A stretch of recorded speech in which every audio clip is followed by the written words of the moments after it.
अब हम लोग चलते हैं क्वेश्चन नंबर 25 पे। क्वेश्चन नंबर 25 क्या कहता है? क्वेश्चन नंबर 25 ये कह रहा है कि the sum of the square of 3 numbers is 83 while sum of their products taken 2 at a time is 71। Their sum will be 15, 49, 142, 225। तो क्वेश्चन क्या कर रहे हैं, पहले इनकी डिमांड को समझते हैं। ये डिमांड हम लोगों से कर रहे हैं कि भाई आप लोगों को 3 नंबर्स लेना है, उन तीनों नंबर का स्क्वायर करना है, और स्क्वायर करने के बाद जब उन तीनों का सम करेंगे, सम मतलब जब उनको जोड़ेंगे, तो जोड़ने के बाद कौन सा नंबर आएगा? 83 आएगा।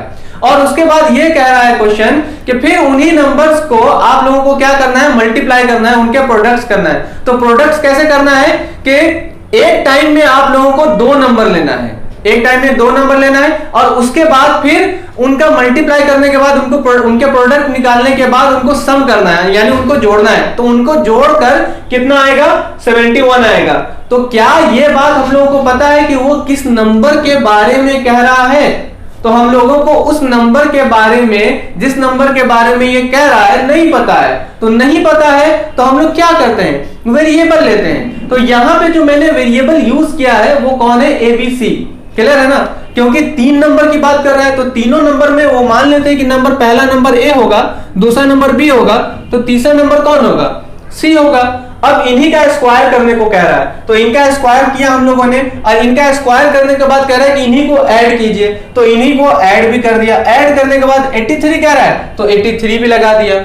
आगे ना बात समझ में? अब ये कह रहा है कि इन्हीं तीनों नंबर में 2 नंबर एक टाइम में मल्टीप्लाई कीजिए। तो 2 नंबर एक टाइम में मल्टीप्लाई किया, यानी यहाँ पे ये A है और ये B है, A है और ये B है, तो AB को पहले मल्टीप्लाई किया, ठीक। फिर कह रहा है, तो फिर हम लोगों के पास BC भी तो है ना, तो BC को भी मल्टीप्लाई किया। फिर उसके बाद में क्या? CA भी तो है ना, तो CA को भी मल्टीप्लाई किया। यानी कि हम लोगों को इन तीनों नंबर को मल्टीप्लाई करना था, मल्टीप्लाई कर दिया।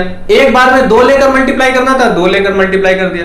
अब इसके बाद कह रहा है कि आपको फिर इन्हीं को ऐड भी करना है, तो हमने भैया ऐड भी कर दिया। तो ऐड करने के बाद कह रहा है कि 71 आएगा, तो ले लिया हम लोगों ने 71। फिर ये कह रहा है कि ये जो आपके देयर सम विल बी, यानी कि ये जो नंबर है आप लोगों के पास ABC, उन्हीं नंबर को जब आप सम कर देंगे तो सम करने के बाद कितना आएगा? ये ऑप्शंस दिए हुए हैं, इनमें से कोई एक ऑप्शन होगा, है ना। तो सम किया भाई हम लोगों ने A + B + C, इनका सम क्या कितना आएगा? ये बात हम लोगों को नहीं पता है। तो एक बात आप लोगों को यह पता हो जानी चाहिए कि अगर आप लोगों को मैथमेटिक्स में थोड़ी भी जरा भी दिलचस्पी है, तो आप पहले तो 8th क्लास तक, 9th क्लास तक मैथमेटिक्स को बहुत कायदे से सीखिए, और अलजेब्रिक एक्सप्रेशन हो गए या अलजेब्रिक आइडेंटिटीज हो गई, इन सबको बहुत क्लियरली समझिए।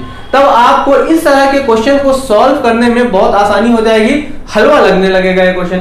यहाँ पे अलजेब्रिक आइडेंटिटी का इस्तेमाल हुआ है, और वो कौन आइडेंटिटी है? यहाँ पे ये कौन आइडेंटिटी आएगी? A + B + C का whole square is equal to A² + B² + C² + 2AB + 2BC + 2CA। अब यहाँ पे ये देखिए, ये A² + B² + C², क्या यहाँ पे ये A² + B² + C² is equal to 83 दिया है? तो यहाँ ये 83 आ गया, हमने इसकी जगह पे इसको रख लिया। अब इसके बाद यहाँ पे 2 2 2 तीनों कॉमन है, तो 2 2 2 तीनों कॉमन ले लेंगे, तो AB + BC + CA ये हम लोगों को मिल जाएगा।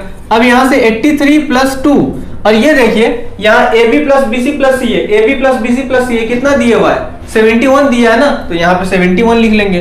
तो यहाँ कैलकुलेट करने पर कितना आ जाएगा भाई? यहाँ कैलकुलेट करने पर आ जाएगा 83 + 2 1 = 2 और 7 2 = 14, यहाँ 142। और इसको जब कैलकुलेट करेंगे तो क्या आ जाएगा? 3 2 5, उसके बाद 8 4 12, 12 का 2 कैरी 1 1 1 2। तो यहाँ पे ये क्या आ गया नंबर? ये नंबर आ गया आपका A + B + C का whole square is equal to 225। तो यहाँ ये नंबर आ गया। अब यहाँ पे स्क्वायर है, तो इस स्क्वायर को क्या करना होता है भाई? इस स्क्वायर को हम लोगों को हटाना होता है। तो स्क्वायर रूट्स को हटाने के लिए मैंने बहुत अच्छे से क्लियरली इन वीडियोस में सही से समझाया, बताया है कि हम लोग यहाँ से इस स्क्वायर को हटाएंगे तो क्या करेंगे। तो जब इस स्क्वायर को हम लोग हटाते हैं तो इधर में क्या करते हैं? रूट लगाते हैं। क्या लगाते हैं भाई? रूट लगाते हैं। तो यहाँ पे ये आ जाएगा A + B + C is equal to √225। अब यहाँ पे एक बात और यहाँ कि इस स्क्वायर रूट को हम लोग कैसे सॉल्व करते हैं। तो स्क्वायर रूट्स को सॉल्व करने के लिए हम लोगों के पास बहुत से फंडे हैं, तरीके हैं, मेथड्स हैं, उनको भी बहुत अच्छी तरह से बताया है। सबट्रैक्शन मेथड से, फैक्टराइजेशन मेथड से और लॉन्ग डिवीजन मेथड से। तो यहाँ फैक्टराइजेशन मेथड से हम लोग सॉल्व करेंगे, इस्तेमाल करेंगे।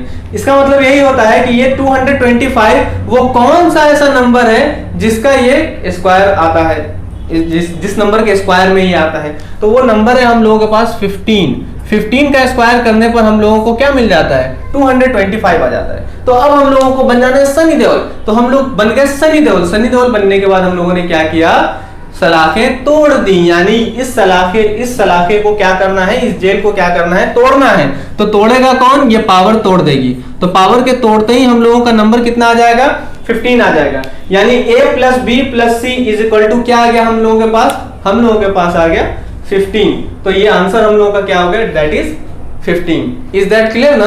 तो अब हम लोगों को ये बात तो समझ में आ गई कि मैथमेटिक्स जो हम लोगों का एक यूनिट है, उस यूनिट को समझने के लिए हमारा बेसिक का अच्छा होना बहुत जरूरी है। और अगर आप चाहते हैं कि आप बेसिक से यानी जीरो से हीरो लेवल तक आए, तो जरूर हमारी सारी वीडियोस को देखिए, जो पुरानी वीडियोस हैं, क्योंकि उनमें बहुत बेसिक तरीके से मैंने बहुत सी चीज़ों को बताया है।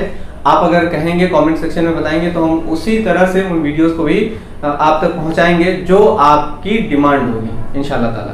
तो इसी तरह से और बहुत बहुत आप लोगों को मुबारकबाद भी कि आप लोग नेट JRF की तैयारी कर रहे हैं, और कामयाबी की दुआ है कि अल्लाह ताला आप लोगों को कामयाब भी बनाए। आमीन सुमा आमीन। तो अपना और अपनों का ख्याल रखिएगा। अल्लाह हाफिज।